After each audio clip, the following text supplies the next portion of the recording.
Buenos días, hermanos. Dios los bendiga mucho.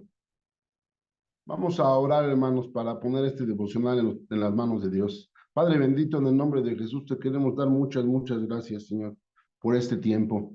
Señor, podemos reflexionar y meditar en tu palabra. Sabemos que tú algo nos quieres enseñar, Padre. Así es que te pedimos que quites toda distracción y permita, Señor, que este mensaje venga a cada uno de nosotros hasta lo más profundo de nuestro corazón. En el nombre de Jesús. Amén, amén y amén. Hermanos, vamos a hablar del apóstol Pablo, ¿verdad? Antes Saulo de Tarso, y después un apóstol, un colaborador de la obra evangelística tremenda, ¿verdad? Fíjense que Pablo sufrió mucha persecución, incluso él en un tiempo estuvo preso en Roma, y ahí dice lo siguiente, dice, hermanos, dice, varones hermanos, no habiendo hecho yo nada contra el pueblo, ni contra las costumbres de nuestros padres, he sido entregado preso desde Jerusalén en manos de los romanos, los cuales, habiéndome examinado, me querían soltar por no haber en mí ninguna causa de muerte. Pero oponiéndose los judíos, me vi obligado a apelar a César, no porque tengan que acusar a mi nación. Así que por esta causa os llamo para veros y hablaros, porque por la esperanza de Israel estoy sujeto a esta cadena. Pablo está diciendo que él está preso, y el motivo por que él está preso es por la esperanza de Israel. La esperanza de Israel se oye muy padre, muy profético. Y la esperanza de Israel, mi hermano, no es otra cosa que el defender el reino mesiánico del Señor Jesucristo. Jesús es el Mesías. Jesús es quien esperaba el pueblo judío para que vinieran a salvarle de la esclavitud que estaban sufriendo, de la opresión que estaban ellos padeciendo. Y Pablo defendía eso en tal manera y con tal convicción que pues incomodaba a algunos intereses de los líderes políticos y judíos, políticos y religiosos, quise decir. Por eso había tanta persecución y por eso pues no les caía bien Pablo y seguían llevándolo a juicio, y hoy vamos a hablar de que él estuvo en 3 juicios y ante Félix, un, un, un, un, eh, un procurador de justicia, ante Fausto y ante el rey Agripa. Y en los 3 juicios tienen la particularidad que no encuentran cómo meterlo preso, sino que en los 3 sale bien librado. Fíjense, dice Romanos 25:8. Romanos 25:8 dice, alegando Pablo en su defensa. Yo creo que Pablo ya hasta había agarrado ya experiencia, ¿verdad? Para defenderse, porque continuamente lo estaban acusando, le levantaban falsos testigos. Vemos cómo hasta incitaban a la gente para que diera testimonios erróneos, falsos, para pues encarcelar a Pablo, ¿verdad? Incluso hasta para matarle. Bueno, Romanos 25:8 dice, pero alegando Pablo en su defensa, dice, ni contra la ley de los judíos, ni contra el templo, ni contra César he pecado en nada. No tienen de qué acusarme. No he hecho nada que ofenda a los judíos, no he hablado nada en contra de Moisés.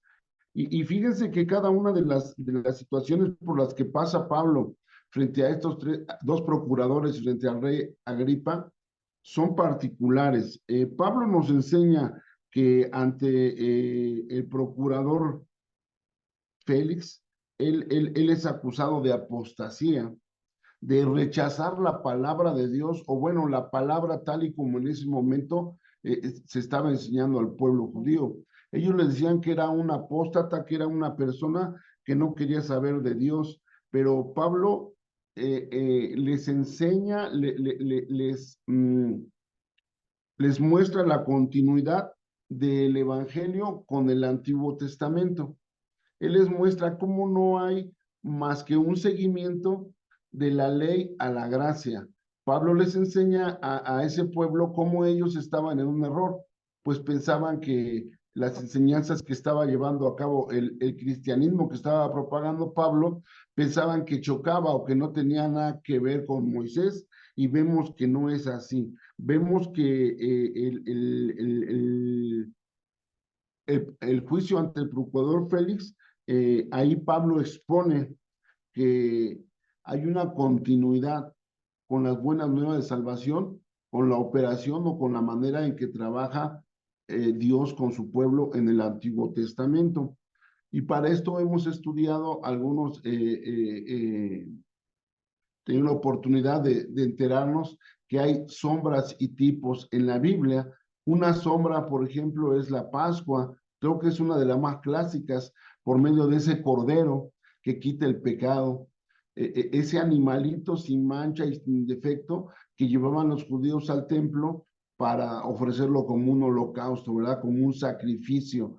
Y así los judíos estar cubiertos de sus pecados y estar frente a Dios con al menos con una actitud correcta. Pero ya en el Nuevo Testamento ya vemos el tipo, ya vemos no la sombra, ahora ya vemos lo que pretendía Dios, y Dios cubre esa sombra con el tipo de Jesucristo, con el mismo sacrificio que fue una vez y para siempre de nuestro Señor Jesucristo, el quien fue alguien sin ningún pecado, que dio su vida para salvación nuestra, para que toda la humanidad, para todo aquel que quede en él, no fuera perdido, sino que obtuviera la salvación por medio del ejercicio de redención que hizo el Señor Jesucristo en la cruz del Calvario, lo cual nos beneficia a ti y a mí hasta la fecha, mi hermano. Entonces había una continuidad en el Evangelio,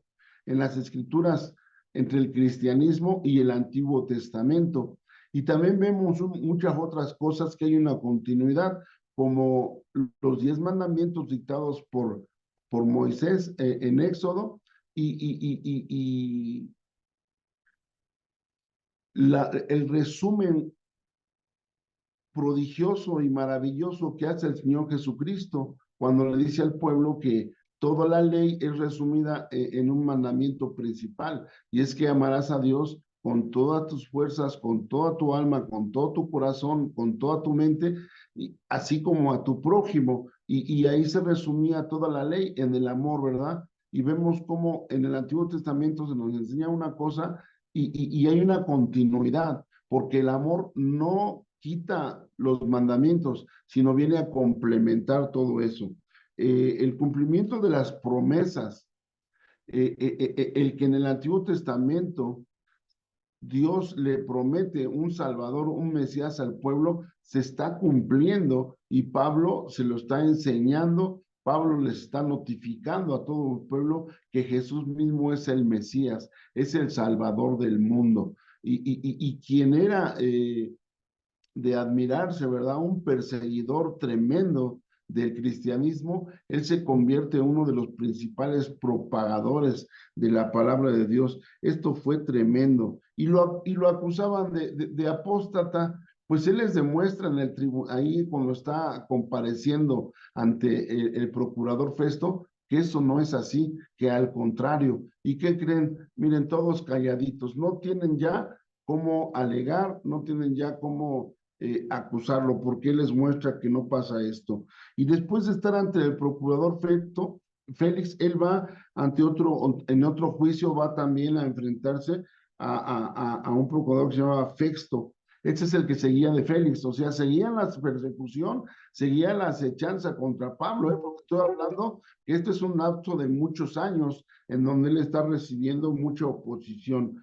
Eh, Ahora se le acusa de sedición, ahora se le acusa que quiere levantar al pueblo en armas, que quiere hacer un motín, que quiere sublevarse, según no conocer a las autoridades, formar una rebelión. Y pues vemos que todo esto es falso, porque dice Pablo, no quiero nada contra la ley de los judíos, no he hablado ni una sola palabra en contra de la ley de los judíos, porque él era un judío, vamos a acordarnos, él fue educado a los pies de Gamaliel. Él fue un hombre que sabía todos los ordenamientos, todos los lineamientos de un judío.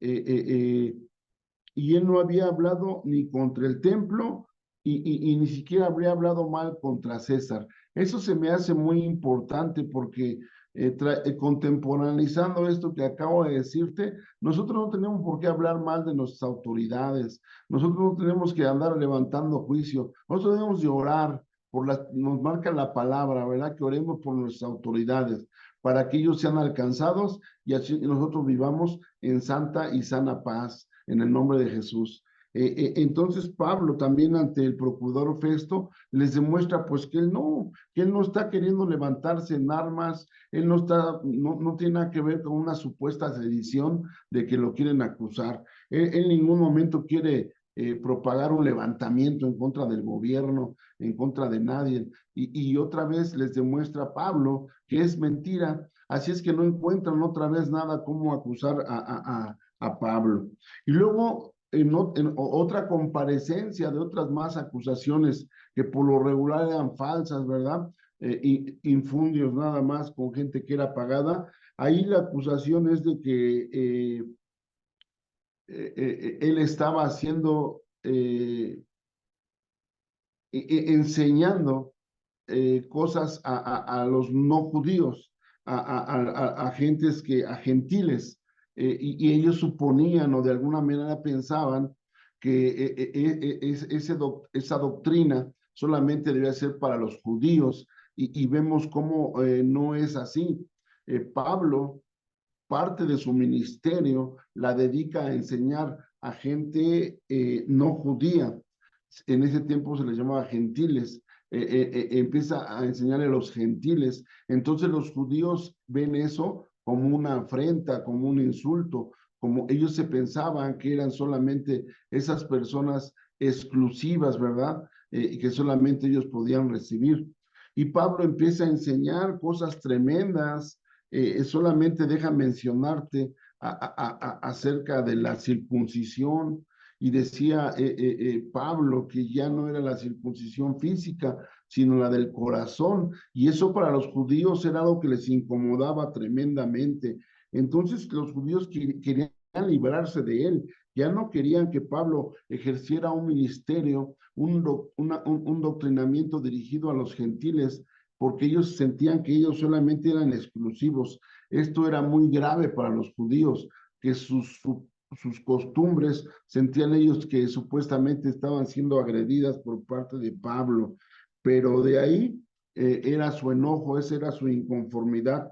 Pero Pablo les dice que él está obedeciendo una visión y un ordenamiento de la voz de Jesús mismo, donde él va y él entiende que no le llamara impuro a lo que Dios había purificado, que todas las noticias, las buenas nuevas eran para todo el mundo. Y Pablo en esa convicción camina, obedeciendo a Dios, y entonces les incomodaba a los judíos, porque ellos eran en determinado momento sectarios, solamente sentían y entendían que las cosas de Dios eran para ellos en exclusiva, para su pueblo en exclusiva. Y Pablo hace una extensión, cosa que era muy difícil para los judíos entender.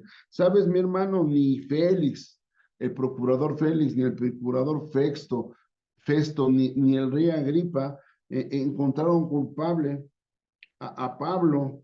Pablo fue encontrado inocente, no encontraban cómo molestarlo, porque Pablo proclama una triple lealtad, y fue con el versículo que empezamos a comentar este devocional, donde Pablo dice, ni contra la ley de los judíos, y decimos amén, ni contra el pueblo, ni contra el templo, perdón, y amén, y ni contra César he pecado en nada, les explica Pablo, y vemos cómo sus dichos y cómo sus argumentos lo respaldan. Sabes, había una circunstancia tremenda porque Pablo estaba padeciendo persecución a causa de la palabra de Dios, y nosotros podemos ver cómo Pablo era un judío leal. Él no hablaba mal del judaísmo, él quería darle las buenas de salvación al pueblo judío, tanto al judío como al no judío. Él era un romano leal, porque nunca se puso a hablar mal del César, sino al contrario, ¿verdad? Lo respetaba. Y era un cristiano fiel. En él no encontraron un doble fondo, porque él creía, él tenía la convicción, fíjate bien, hermano, hermana, lo que te voy a decir, él entendió a 100% que Jesús era el Mesías, el enviado de parte de Dios, el prometido para librar al pueblo de esclavitud, para librarlos de que ya no se siguieran perdiendo. Y entonces vino el Señor Jesucristo y todos los que creyeron en él fueron salvados y fueron liberados. Y Jesucristo no vino al mundo para condenar al mundo, sino para que el mundo fuera salvo por él. Y de esas noticias, de esas buenas nuevas, en gran parte se encargó Pablo de comunicárselas al pueblo, ¿verdad? Le damos muchas gracias a Dios por la vida de Pablo, qué tremendo instrumento de Dios. Hay algo también que quiero mostrarte, y eso está en Hechos 6:13. Y aquí lo tengo, mira. Se me perdió. Ahí voy. Ahí voy a ver. Ahí voy a ver. Dice, pusieron testigos falsos sobre de Pablo, ¿verdad? Que decían, este hombre no cesa de hablar blasfemias contra este lugar santo y contra la ley, pero eran testigos falsos. Alguna vez, por error, eh, leí esto y yo entendía que Pablo estaba hablando, no cesaba de hablar palabras de blasfemia contra este lugar santo, contra el templo y contra la ley. Pero si le leemos correctamente, vemos que los que decían esto eran testigos falsos acerca de Pablo. Entonces tenemos que ser muy atentos y no sacar de contexto la palabra. Quien decían que hacían estas cosas eran testigos falsos. Entonces vemos cómo la persecución sobre Pablo fue continua, fue por mucho tiempo, él estuvo preso y tristemente, pero así es la cruda realidad. Él murió decapitado.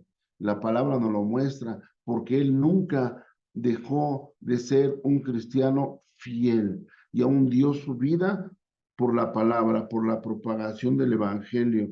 Eh, y él siempre decía que Jesús era el camino, la verdad, respaldaba el dicho de que Jesús es el camino, la verdad y la vida, y dio su vida por eso. Es algo tremendo, es algo que debemos nosotros de estar reflexionando. Y sabes,